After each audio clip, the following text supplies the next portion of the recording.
Hello students, कैसे हैं आप लोग। आज के वीडियो में हम लोग क्लास 12th फिजिक्स फर्स्ट के पहले chapter electric charges and fields के सेकंड लेक्चर पे बात करेंगे। और आज हम लोग बात करेंगे कि किसी बॉडी को चार्ज कैसे किया जाता है, यानी कि किसी वस्तु को कैसे आवेशित किया जाता है, किन किन विधियों द्वारा आवेशित किया जाता है।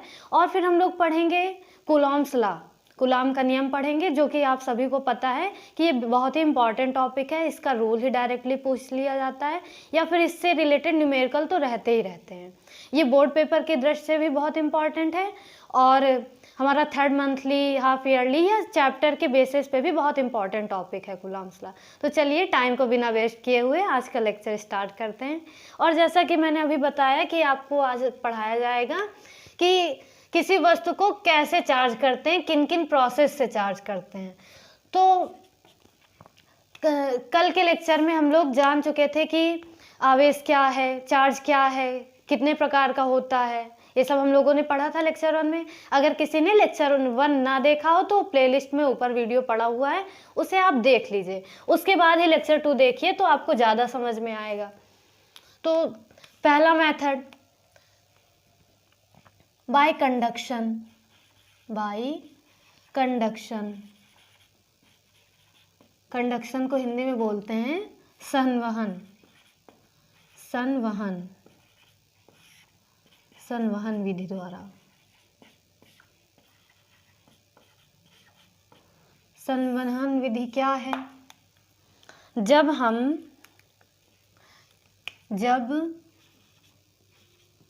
किसी आवेशित वस्तु को, किसी चार्ज्ड ऑब्जेक्ट को, जब किसी आवेशित वस्तु को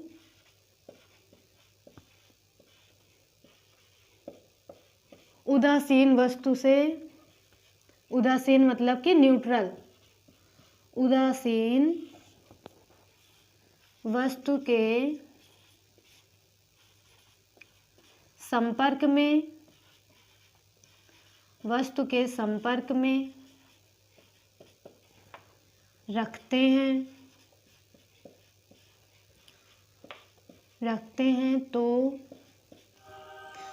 जब किसी आवेशित वस्तु को उदासीन वस्तु के संपर्क में रखते हैं तो उदासीन वस्तु में भी, उदासीन वस्तु में भी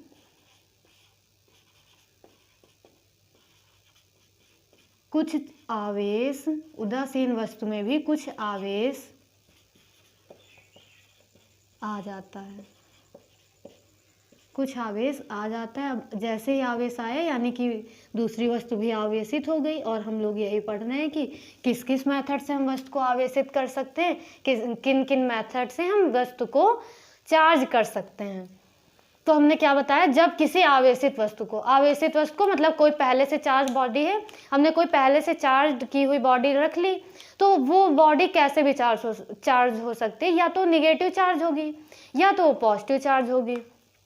तो मान लो हमने कोई निगेटिव चार्ज बॉडी ले ली, ये हमारा है ए, ये कोई बॉडी है ए जो कैसी है, निगेटिव चार्ज है। ये कैसी बॉडी है, निगेटिव चार्ज है। और इसके कांटेक्ट में, इसके संपर्क में या इससे जोड़ करके दूसरी वस्तु रख दिए। और ये कैसी वस्तु है, ये वस्तु बी है। और ये कैसी है, ये न्यूट्रल है यानी उदासीन है। उदासीन वस्तु क्या होती है, जिसमें आवेश 0 हो? नहीं, उदासीन वस्तु वो नहीं होती जिनका आवेश 0 हो। उदासीन वस्तु वो होती है जिसमें जितने निगेटिव चार्ज हो उतना ही पॉजिटिव चार्ज हो। तो निगेटिव चार्ज, पॉजिटिव चार्ज, ये एक दूसरे को बैलेंस करके बॉडी को अनचार्ज या उदासीन बना देते हैं। यदि किसी वस्तु में जितने निगेटिव चार्ज हैं उतने ही पॉजिटिव चार्ज हो तो वो दोनों आपस में मिलके उदासीन हो जाते हैं और बॉडी को कैसी बना देते हैं, उदासीन बना लेते हैं। तो हमने पहले ली बॉडी ए, जो कैसी है, जो निगेटिव चार्ज है, और उसके कांटेक्ट में उनसे जोड़ करके हमने दूसरी वस्तु को रख दिया जो कैसी है, जो उदासीन है। और थोड़ी देर बाद जब हम इनको अलग करते हैं, थोड़ी देर बाद जब हम इन बॉडी को अलग करते हैं, सेपरेट करते हैं, तो हम देखते हैं कि कुछ आवेश इसमें कम हो गया है और जो इसमें कम हुआ है वो इसमें आ गया है। यानी कि हमने अनचार्ज बॉडी भी ली थी, हमने बॉडी भी कैसी ली थी, अनचार्ज ली थी, उदासीन ली थी, जिसमें एक भी आवेश नहीं था। यहाँ पे कितना आवेश है, बिल्कुल भी नहीं है। सारे पॉजिटिव चार्ज नेगेटिव चार्ज को बैलेंस कर रहे हैं, यानी कि इसके पास एक भी आवेश नहीं है। लेकिन जब हमने इनको अलग किया तो देखा कुछ आवेश इससे कम हुआ और जितना कम हुआ वो इसके पास आ गया, जितना कम हुआ आवेश वो इसके पास आ गया। यही है हमारा कंडक्शन मेथड, संवहन विधि। जब किसी चार्ज बॉडी के संपर्क में कोई अनचार्ज बॉडी रख देते हैं और फिर उनको अलग करने पे हम देखते हैं कि जो आवेश था वो दूसरी बॉडी उदासीन वस्तु में भी चार्ज ट्रांसमिशन हो जाता है, चार्ज ट्रांसफर हो जाता है। इसे ही हम संवहन विधि कहते हैं। और ये चार्ज कैसे जाता है, मतलब पूरा आधा चार्ज जाता है कि पूरा चला जाता है कि थोड़ा थोड़ा जाता है। तो नॉर्मली अनइवनली चार्ज जाता है, मतलब कोई ज़रूरी नहीं है कि कितना जाए, थोड़ा भी जा सकता है, ज़्यादा भी जा सकता है। और अगर वस्तु सेम मटेरियल की बनी हुई है, यानी कि अगर ये प्लास्टिक की है ये भी प्लास्टिक की हो, या ये तांबे की है ये भी तांबे की हो, यानी कि इनका मटेरियल सेम हो, इनका साइज सेम हो, और तो इनका मटेरियल और साइज सेम हो, तो इनके बीच फिर हाफ ट्रांसमिशन होता है। मतलब अगर इसके पास Q आवेश था तो Q/2 आवेश जाएगा, आधा आधा आवेश चला जाएगा। आधा आधा आवेश कब जाता है, जब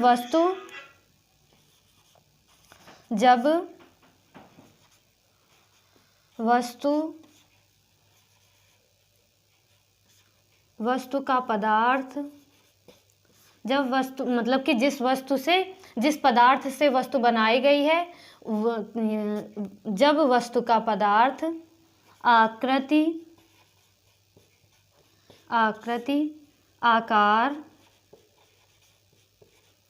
समान हो, आकृति आकार समान हो, तो आधा आधा आवेश ट्रांसमिशन होता है।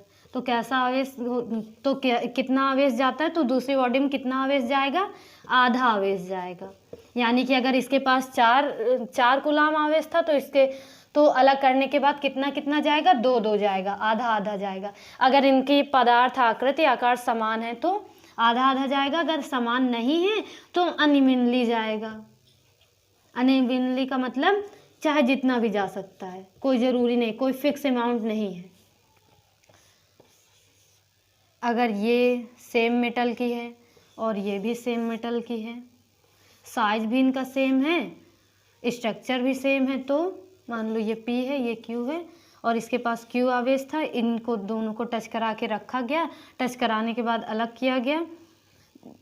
इसके पास Q आवेश था, इन दोनों को हमने टच करा के रखा, टच कराया, उसके बाद जब अलग कर दिया तो देखा कि इसके पास Q आवेश Q/2 बचा और इसके पास भी Q/2 आ गया। यानी पहले Q था, Q/2 वितरित हो गया, Q/2 आ गया। तो आधा आवेश कब जाता है, जब किसी वस्तु के पदार्थ आकृति और आकार समान हो। यानी कि जैसे ये दोनों मार्कर हैं तो मार्कर से मार्कर में ट्रांसमिशन कराएं तब आधा आधा जाएगा। अगर हम अनइवन ऑब्जेक्ट ले लें, मतलब कि ये किसी और मेटल का बना है, जो हम चार्ज बॉडी ले रहे हैं वो किसी और मेटल की बनी है, तो आवेश कैसे जाएगा, तो आवेश कितना भी जा सकता है, उसका कोई फिक्स अमाउंट ही नहीं है। यानी कि कंडक्शन मेथड हमने क्या पढ़ा, जब दो वस्तुओं को या जब किसी आवेशित वस्तु को उदासीन वस्तु के साथ संपर्क में या जोड़कर रख दिया जाता है तो आवेशित वस्तु से जो आवेश होता है वो उदासीन वस्तु में भी चला जाता है। इस विधि को हम कंडक्शन मेथड कहते हैं या संवहन विधि कहते हैं।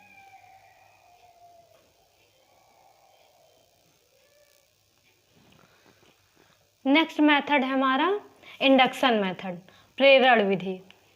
तो प्रेरण विधि में क्या होता है, इस विधि में भी हम कोई पहले से चार्ज बॉडी लेते हैं। मान लो ये बॉडी A है, ये कोई ऑब्जेक्ट है A जो कैसा चार्ज है, नेगेटिव चार्ज है। और दूसरी बॉडी लिया, बॉडी बी, ये कैसी चार्ज है? ये चार्ज नहीं है, ये चार्ज नहीं है, ये न्यूट्रल है। और इसके कांटेक्ट में अब हम इनको जोड़ के नहीं रखेंगे, इन दोनों को हम जोड़ के नहीं रखेंगे, केवल थोड़ा सा पास में लेके आएंगे, पास में लेके आएंगे। और हमने पढ़ा है कि जो पॉजिटिव और पॉजिटिव चार्ज होता है वो एक दूसरे को रिपल करता है, पढ़ा है, प्रतिकर्षित करता है। पॉजिटिव पॉजिटिव चार्ज क्या करता है? प्रतिकर्षित करता है। प्रतिकर्षित करता है मतलब कि दूर भगाता है, कहता है हटो। पॉजिटिव पॉजिटिव चार्ज एक दूसरे को प्रतिकर्षित करता है और नेगेटिव नेगेटिव चार्ज भी एक दूसरे को प्रतिकर्षित करता है। आकर्षित कौन से करते हैं? पॉजिटिव नेगेटिव एक दूसरे को आकर्षित करते हैं, आकर्षित करते हैं।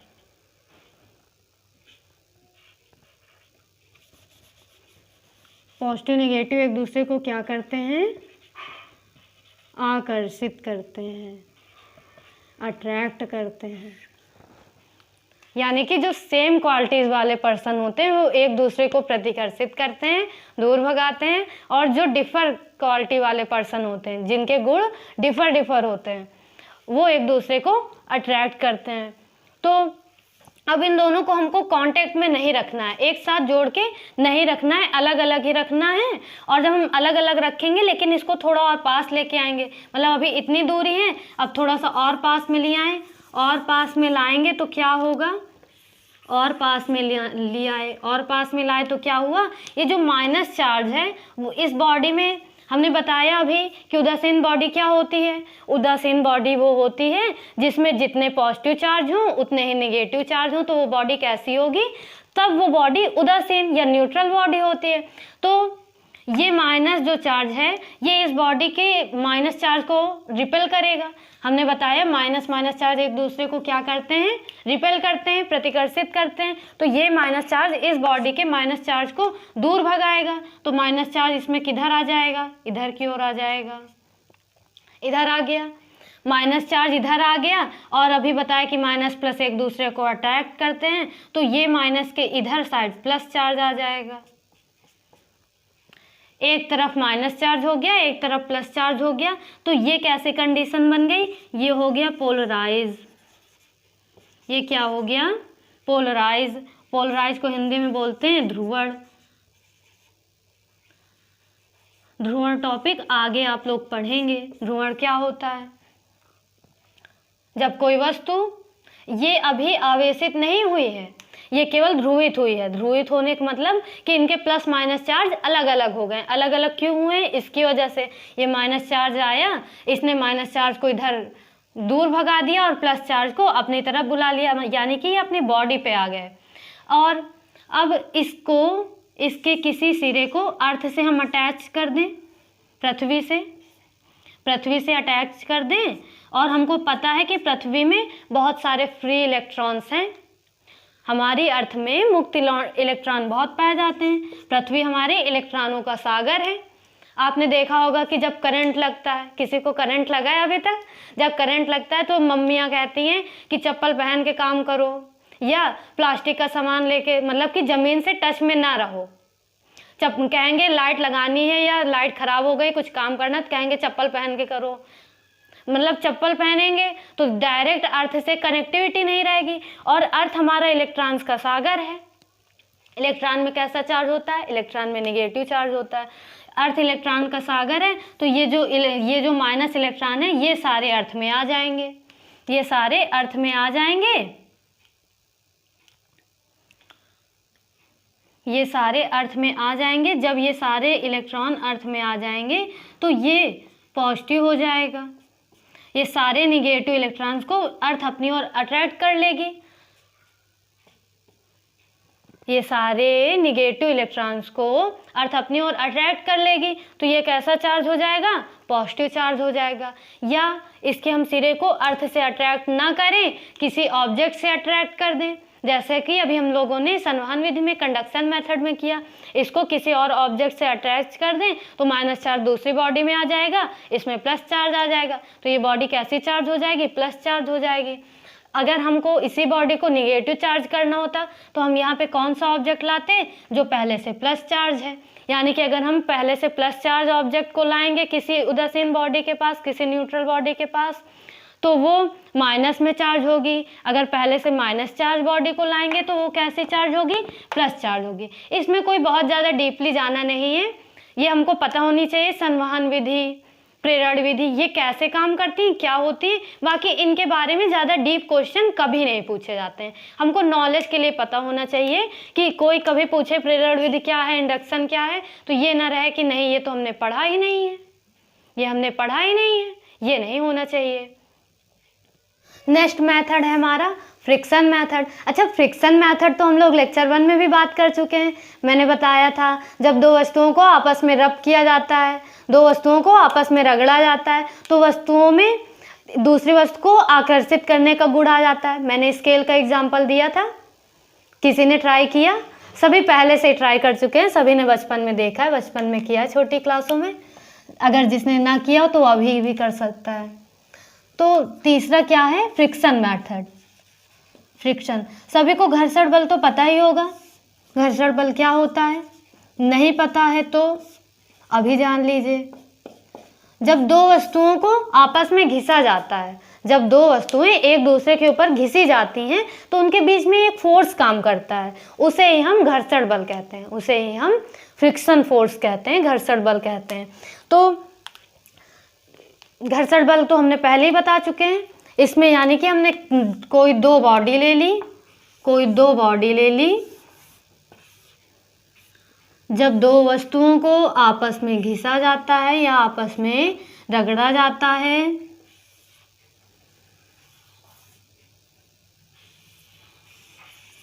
ये हम इन दोनों बॉडी को आपस में रब करेंगे। क्या करेंगे, रब करेंगे या घिसेंगे। जब दो वस्तुओं को आपस में रब किया जाता है तो हमने देखा है कि जब हम कोई भी उसको आपस में रगड़ते हैं तो वो गर्म हो जाती है। ये चीज़ तो आपने अनुभव किया होगा कि जब हम अपने हथेलियों को आपस में रब करते हैं, रगड़ते हैं, तो हथेली गर्म हो जाती है, यानी हीट ट्रांसमिशन होता है। और मैंने आपको फर्स्ट लेक्चर में बताया था कि इलेक्ट्रॉन जो होते हैं वो अपने साथ मास का भी ट्रांसमिशन करते हैं। आवेश अकेला नहीं जाता है, आवेश अपने साथ मास को भी ले जाता है, मास ट्रांसमिशन होता है। तो अगर आवेश जा रहा है तो उसके मास में भी कमी होगी, द्रव्यमान में भी कमी होगी। तो जब दो वस्तुओं को आपस में रगड़ा जाता है तो वो वस्तुएं आवेशित हो जाती हैं। जब इन दोनों वस्तुओं को आपस में रगड़ा जाता है तो एक ऑब्जेक्ट निगेटिव चार्ज हो जाती है और एक ऑब्जेक्ट पॉजिटिव चार्ज हो जाती है। इसे ही हम फ्रिक्शन मेथड कहते हैं। जैसे स्केल का एग्जांपल दिया था, स्केल को जब बाल में रब करते हैं तो वो छोटी छोटी वस्तुओं को अपनी ओर अट्रैक्ट कर लेती है। जैसे कागज़ के टुकड़े के पास ले जाते तो वो आके खचक खचक पटरी में आके चिपक जाते हैं। क्यों हो रहा है वो, फ्रिक्शन मेथड के कारण उसमें आवेश उत्पन्न हो गया या स्केल आवेशित हो गई। और कोई भी वस्तु जब आवेशित हो जाती है, जब चार्ज हो जाती है, तो वो अपनी ओर अन्य छोटी छोटी वस्तुओं को अपने अकॉर्डिंग, जितना ज़्यादा आवेशित हुई उसी अकॉर्डिंग वस्तुओं को अपनी ओर अट्रैक्ट करने लगती है। ये हो गई फ्रिक्शन मेथड की बात। आगे देखते हैं कूलॉम्स लॉ, कूलॉम का नियम।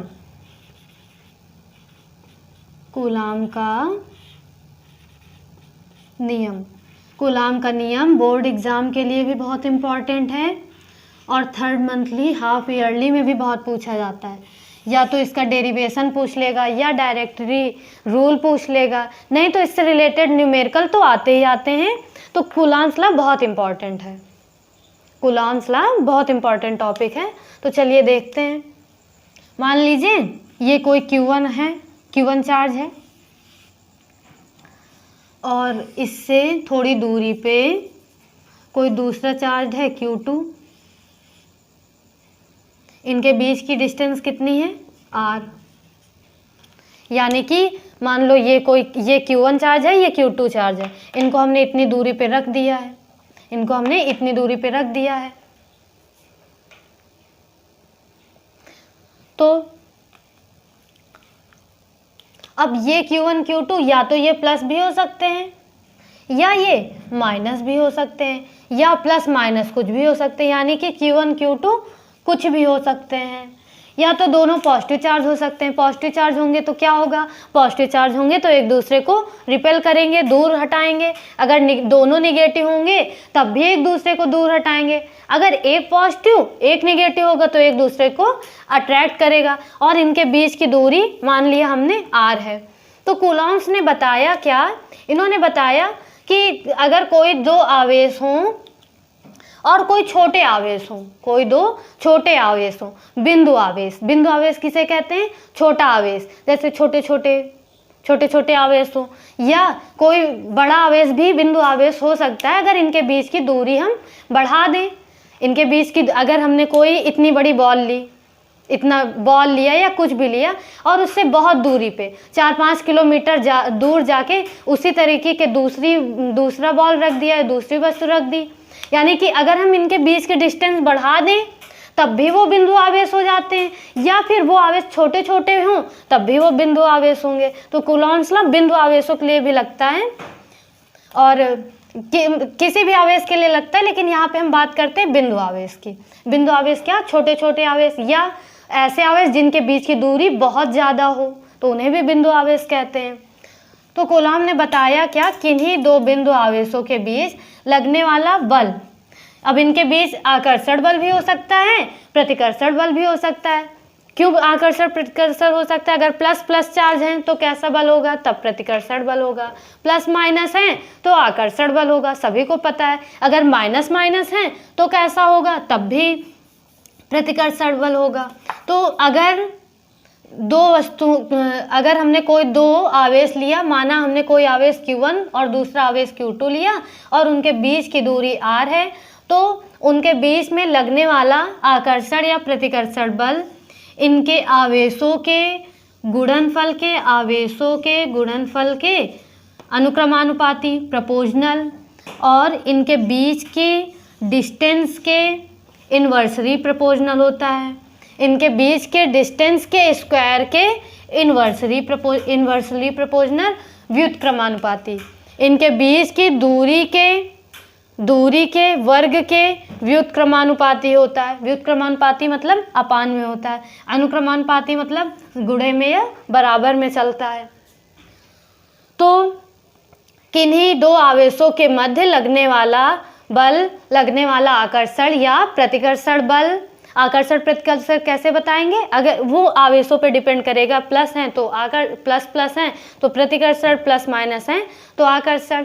किन्हीं दो आवेशों के बीच लगने वाला बल उन आवेशों के गुणनफल के, उन आवेशों के उन चार्जेस के मल्टीप्लिकेशन के प्रोपोर्शनल होते हैं और उनके बीच की दूरी के वर्ग के व्युत्क्रमानुपाती होते हैं। इसे ही हम कूलॉम्स का नियम कहते हैं। इसे ही हम क्या कहते हैं, कूलॉम्स का नियम कहते हैं। ये इक्वेशन 1, ये इक्वेशन 2 और तीसरी इक्वेशन होती है इनके बीच का जो मीडियम होता है, यानी कि अगर हम एयर में लें तो मीडियम क्या होगा, एयर। अगर हम कांच में लें या लकड़ी में लें या तेल में लें या और किसी मीडियम में लें तो क्या होगा, जो फोर्स होता है वो मीडियम के भी इन्वर्सली प्रोपोर्शनल होता है। मीडियम के कैसा होता है, इन्वर्सली प्रोपोर्शनल होता है। कोई भी मीडियम होगा, मीडियम के इन्वर्सली प्रोपोर्शनल होगा। इसकी डिफिनीशन हमको बनानी हो तो क्या बनेगी, किन्हीं दो, ये दो आवेश हैं, किन्हीं दो आवेशों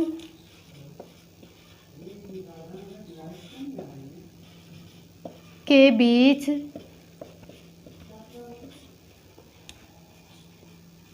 लगने वाला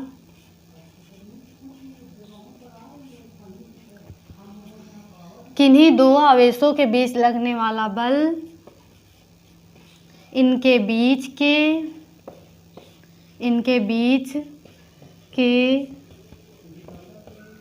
दूरी के, इनके बीच के आवेशों के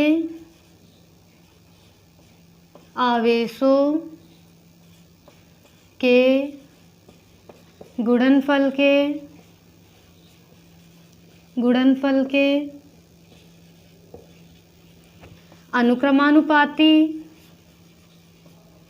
अनुक्रमानुपाती तथा दूरी के वर्ग के व्युत्क्रमानुपाती।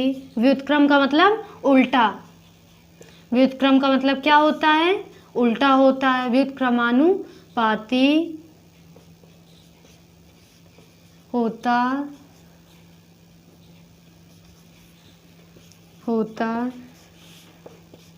है।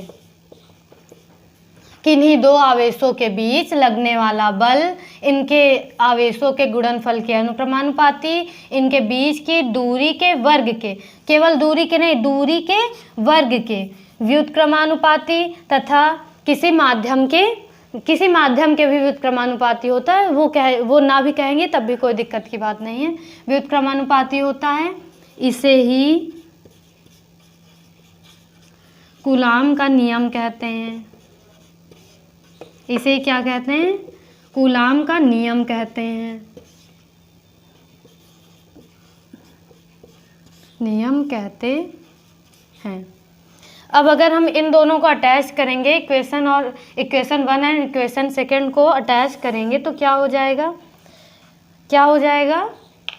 हो जाएगा, इधर देख लेते हैं, F proportional to Q1 Q2 upon R square.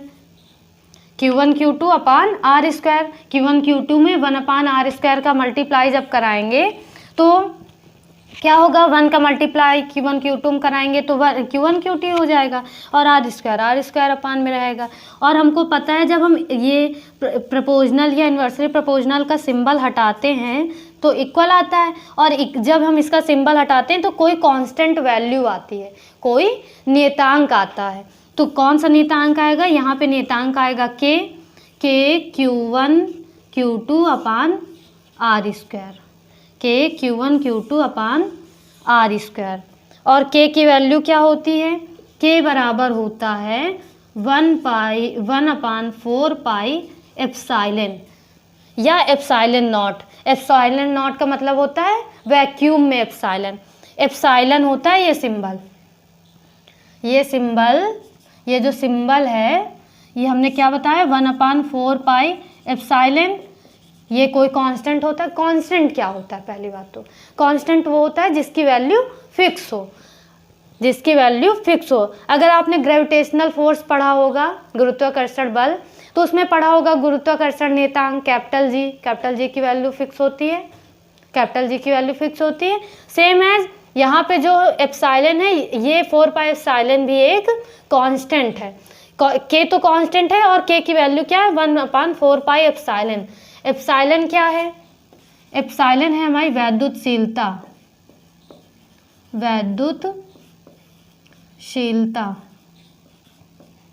Permittivity.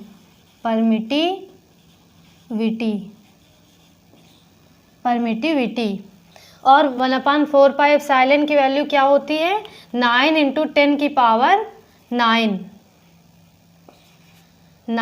10⁹ 9 होती है एप्सिलॉन। 1/4 पाई एप्सिलॉन की वैल्यू फिक्स होती है।